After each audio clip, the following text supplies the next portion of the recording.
लिए 65,000 करोड़ रुपए से ऊपर का प्रावधान है। जी, कांग्रेस पार्टी के पास कोई विषय नहीं रह गया है, तो वो अब सिर्फ विरोध करने हेतु ही विरोध करने पे लगी हुई है।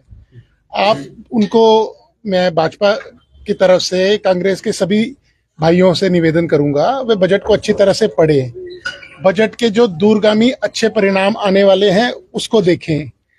बहुत ही जल्दी आप बात क्या करते हैं कांग्रेस की, कांग्रेस वालों ने तो बजट अनाउंस होने से पहले ही बजट का विरोध करके वॉकआउट कर गए। वो तो जो व्यक्ति आप विरोध करते हैं, जब मैं कोई बात कहूं और आपको उसमें कोई कुछ अनुचित लगे तो आप उसका विरोध करें या आप अपनी आपत्ति दर्ज कराएं। अभी किसी व्यक्ति के कुछ बोलने के बगैर ही, कोई अनाउंसमेंट के बगैर ही उन्होंने विरोध कर दिया, तो उनका विरोध केवल इसलिए है कि वो अपनी व्यवस्था बनाए रखें, जो कि वो पूरी तरह से खो चुके हैं और उनके पास कोई भी अपना कोई काम की बात रह नहीं गई है। आज का हमारा जो ये बजट का कार्यक्रम है, ये किसान मोर्चा का कार्यक्रम है। किसानों को बजट के बारे में बताने के लिए कि किसानों के लिए और कृषि के लिए बजट में क्या है। मैं संक्षेप में ये कहना चाहूंगा कि जो 2026 का जो बजट है वो भारत के किसानों को और भारत की खेती को समर्पित बजट है।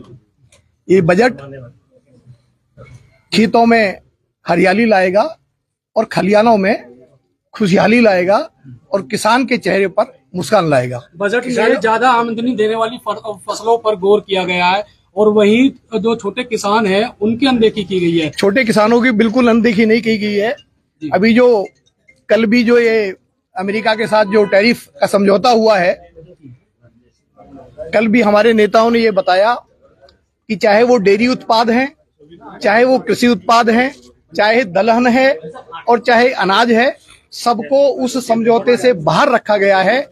और इस बजट में किसानों की आमदनी बढ़े। जब हम किसानों की बात करते हैं तो हम छोटे किसानों की बात करते हैं। हमारा देश कृषि प्रधान देश है और भारतीय जनता पार्टी और नरेंद्र मोदी जी की जो सरकार है वो किसानों को समर्पित सरकार है, कृषि को समर्पित सरकार है।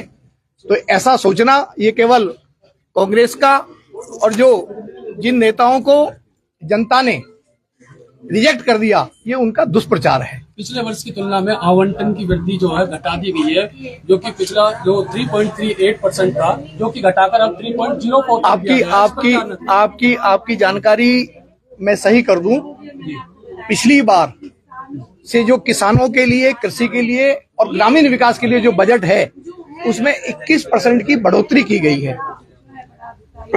कोई भी बजट, चाहे वो सब्सिडी है हमारी, वो भी बढ़ाई गई है।